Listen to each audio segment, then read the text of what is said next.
Good afternoon, everyone. With us here today, we have myself. My name is Isabella Diaz. We have Isabella Rocha, John Stone, Sophie Diaz, and Dana Lopez Dominguez. Thank you, everyone, for being here, and let's go ahead and get started. So, the New York Times article that we chose for this presentation is titled "The Women Most Affected by Abortion Bans," subtitled "After the Dobbs Decision, Births Rose in States with Bans, but More for Some Women Than Others." In summary, this article explores how the overturning of Roe v. Wade has affected birth rates in states that have implemented abortion bans since then.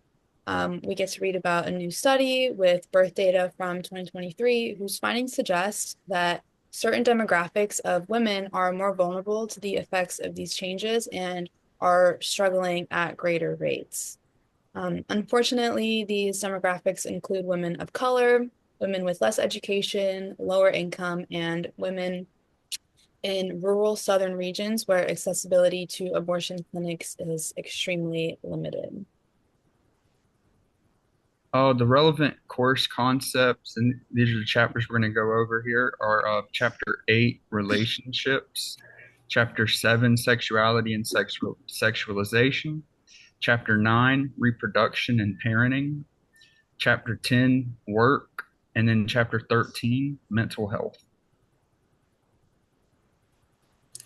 The topic I will discuss will be relationships, and the main key point that I will discuss also will be gender socialization influence, romantic scripts, and social pressure. So, according to what we learned, femininity is built around the centrality of romantic relationship, kindness, and appearance, while masculinity is defined by risk taking and status seeking, relegating relationships to the background. Women are taught that their worth and identity depend on finding love, getting married, and maintaining a monogamous relationship. Therefore, expectations restrict women's freedom and make their self-worth dependent on their success in the romantic realm. The New York Times article reinforces this idea, highlighting how women globally bear the brunt on emotional, reproductive, and caregiving responsibilities, often without structural support. This is illustrated by the 1.7% increase in birth, especially among Black and Hispanic women, single women, women without educational levels, women on Medicaid. The second main point that will be discussed in this presentation will be structural disparities are what dictate who has the capacity to make reproductive decisions. So, based on our understanding, the textbook presents intersectionality as a method for understanding the influence on gender, race, and social class and relational experiences. The New York Times article provides a real life example showing that the increase in birth following the abortion bans affected Black and Hispanic women the most, groups that already had problems with access to healthcare and economic hardships. In conclusion, these sources show that reproductive options are not equal for all women. The third main point will be compulsory monogamy reinforces restrictions on reproduction. Monogamy as the cultural expectation that women find a lifelong partner to meet their needs, idealizing this path as the only form of love and maturity linked to the motherhood within the marriage. However, the New York Times article expressed that the reality of women, especially young women and of color or low income, who are mothers outside of the framework, single, unsupported, and without reproductive options due to abortion ban. Overall, it highlights how the monogamous ideal obscures the pressure on women to assume motherhood regardless of their class. And finally, relational power imbalances are an expression of the institutional control exercised over women's decision-making capacity over their own bodies. What we have learned, what we learned about the principle of the least interest was where power resides in those with the least involvement explains gender dynamic with women often being more emotionally involved and therefore having less decision-making power.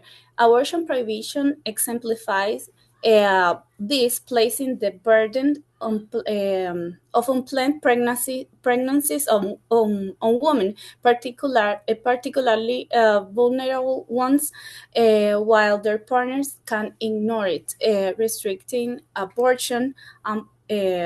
Amplifies these imbalances, leaving women solely responsible for momentous decisions, regardless of relational support. All right, so chapter 7, sexuality and sexualization, specifically learning about sex.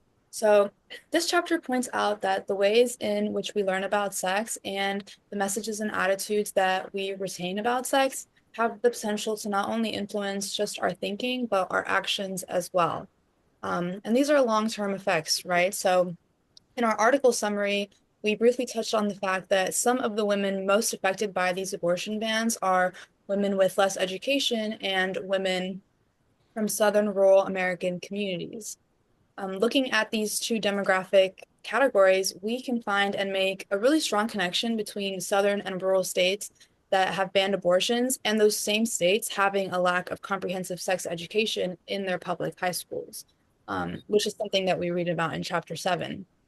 Because so many of these states that have banned abortions also solely promote and fund abstinence-only sex education programs in their public school systems, many of the women who grew up, were raised, and maybe even still reside in these states are extremely uneducated and misinformed on different kinds of contraceptives in general, other methods and forms for preventing pregnancy, and proper abortion resources and options if they were to have an unwanted pregnancy. Um, Unfortunately, this lack of education has led to an increase in inequality of access among the specific demographic of women, and that has 100% contributed to the rise in birth rates that is highlighted in our chosen New York Times article. Um, this is just one example of why accessible, accurate, and comprehensive sex education, as well as reproductive health education, is so crucial for the betterment of women and young women in this country. Okay, so I want to touch on chapter 9, reproduction and parenting, more towards the reproductive justice aspect of it. Reproductive justice is about ensuring that every individual has the right to control their reproductive decisions, including whether or not to have children and their right to have a healthy and safe pregnancy. When abortion access is restricted, it increases the barriers that already exist for those marginalized communities. So first, I want to consider the barriers that minority communities face in accessing quality reproductive health services. For many people, especially those in rural areas or low-income neighborhoods, simply getting a healthcare provider can be a monumental challenge.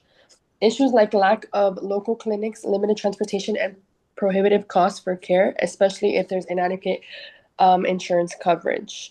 Another thing is Black women particularly face staggering maternal mortality rates in the United States, a direct system racism within healthcare. Studies have shown that Black women are disproportionately more likely to suffer complications during pregnancy and childbirth, and they are more likely to die from those complications. This isn't due to any biological factor, it's a direct consequence of healthcare systems that are built on racial inequality. This point refers back to the New York Times article by addressing the mortality rates due to restriction on abortions. Beyond healthcare access, many minority communities face a lack of adequate social safety nets. Paid family leave, affordable childcare, and secure housing are essential for families to thrive, yet these resources are often out of reach for people in marginalized communities. Finally, immigrant communities face even more compounded challenges when it comes to reproductive justice. Fear of deportation, language barriers, and exclusion from public health programs make it exceedingly difficult for immigrants to access reproductive health care. So to conclude, when abortion restrictions are put in place, they don't just limit access to one service, they further entrench systematic inequalities. They deepen the barriers that minority communities already face in accessing quality healthcare, increase maternal health risks for Black women, and exacerbate the lack of social safety nets that are so crucial for family stability. So, hi everyone. My presentation is going to center around how the article relates and affects women, particularly within the workforce and from an economic standpoint. So, as the article elaborates, that those that are most strongly affected by the abortion ban, how their socioeconomic status plays a determining factor, and as to which minorities are more likely to be impacted from the ban. The article elaborates that younger women who often lack a higher education are more strongly affected by the increase in unintended pregnancy and often tend to suffer more severe consequences due to their difficulty finding a work-life balance after motherhood. And having to prioritize motherhood while lacking credentials to pay a high earning job only results in more economic and personal struggle. In the United States, particularly, it's estimated that within the workforce, those without a college degree earn approximately $30,000 less than those who have obtained a higher education. Therefore, for women providing for themselves and sustaining a child, there's only increase in financial difficulty. Moreover, due to women having to prioritize motherhood, most young mothers without a college degree or any form of higher education are often unable to obtain one due to lack of time, lack of commutability, and lack of affordability. This particular dilemma has strongly impacted the Black and Hispanic community, as elaborated in the article. Moreover, the decline in female employment as a result of lack of abortion accessibility has risen drastically between the years of 2022 to 2023. And socially, this is a really big issue, as this can also affect the social stigma within the workforce over time, as there's less representation of women building their careers and working within the workforce. There can be a decline in social acceptance. And this kind of goes contrary to the second wave of feminism, as we've strived so hard to include and help women strive for their rights within the workforce. It's counterproductive in a social sense. And there are many factors stemming from an economic and career standpoint that can contribute as to why women from lower socioeconomic statuses and deriving from certain minority communities are heavily impacted by the ban. Something that strongly affects them can be quality of life from a career standpoint, as minority women commonly have two jobs, particularly within the Black community, as data demonstrates that Black women are amongst one of the highest percentage of individuals to hold more than two occupations. Women who may be accustomed to sustaining themselves and their families by holding two occupations once due to lack of time and accessibility after having to become mothers, they may struggle even more so financially, unable to hold two jobs and unable to seek higher education in order to provide for their family. Another issue in regards to the workforce is the maternity wage penalty. That is a factor that can strongly impact a woman's decision and quality of life from an economic standpoint. And in regards to career growth and achieving success within an already male-dominated world, as we know the workforce is often male-dominated, mothers are known to experience an extent of financial discrimination within the workforce. Moreover, an existing effect known as the glass ceiling effect is prevalent for most career-focused women striving for ambitious roles within the workforce. However, mothers are even more so limited and often deemed as somewhat of a liability or incapable due to their circumstances. Therefore, they're even less likely to succeed or excel within the workforce. because of the social perception of mothers that work.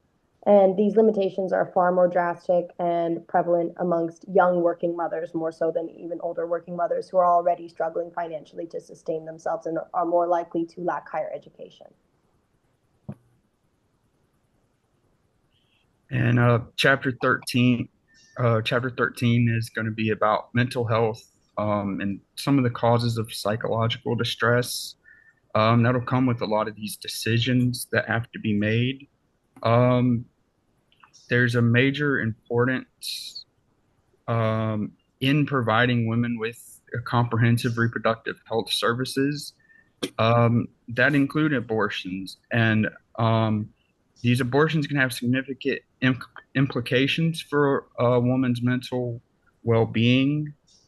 And so there's an underscored importance of a personalized and empathetic approach with the mental health care.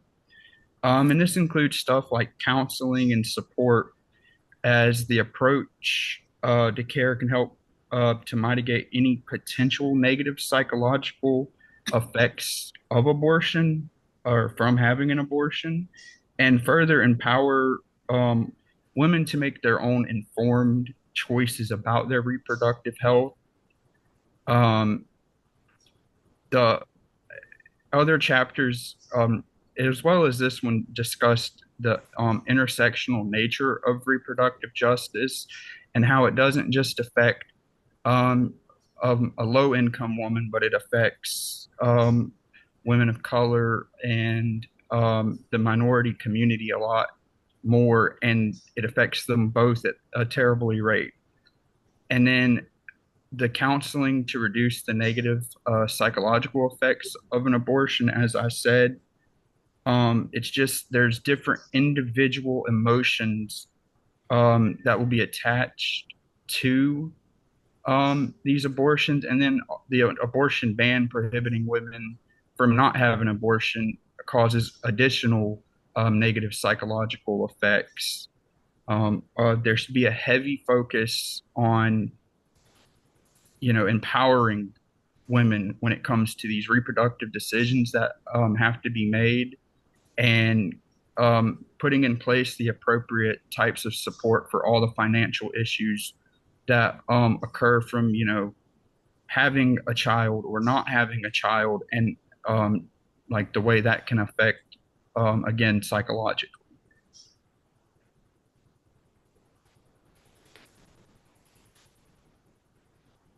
All right, these are our future considerations. Dana, do you want to start? Yes. So for future considerations, I will propose to enhance access to comprehensive reproductive healthcare services, and also prioritize open and reflective communication.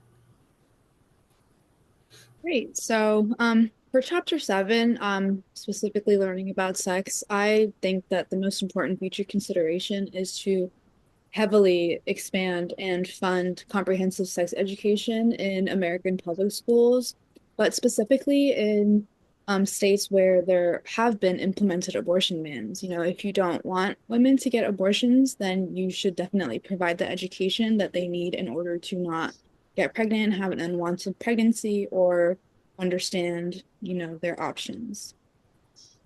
So as far as chapter 9 goes, for the future considerations, I believe that first we must expand Medicaid and ensure that reproductive services are affordable and covered by insurance. So this will eliminate any financial barriers. And then as far as secondly, we should definitely amplify the voices of marginalized communities, placing them at the center of policymaking and solutions, because the only people that know really how to solve problems are the ones that are in the problems.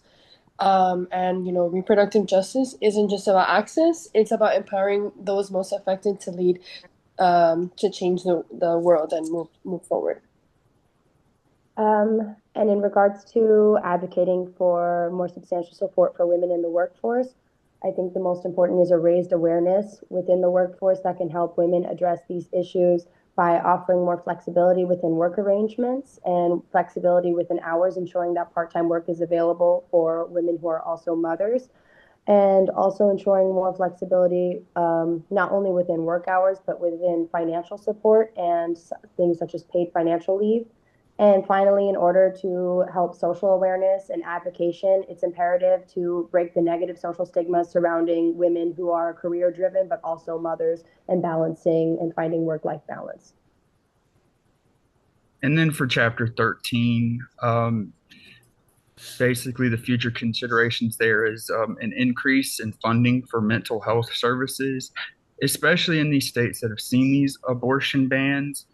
And then also with that comes an increase in actual funding towards what mothers have available after a child is born, from the 2-year Medicaid program, free daycare for those who qualify, and all the extending benefits that a woman should have to take care of their child and themselves after childbirth.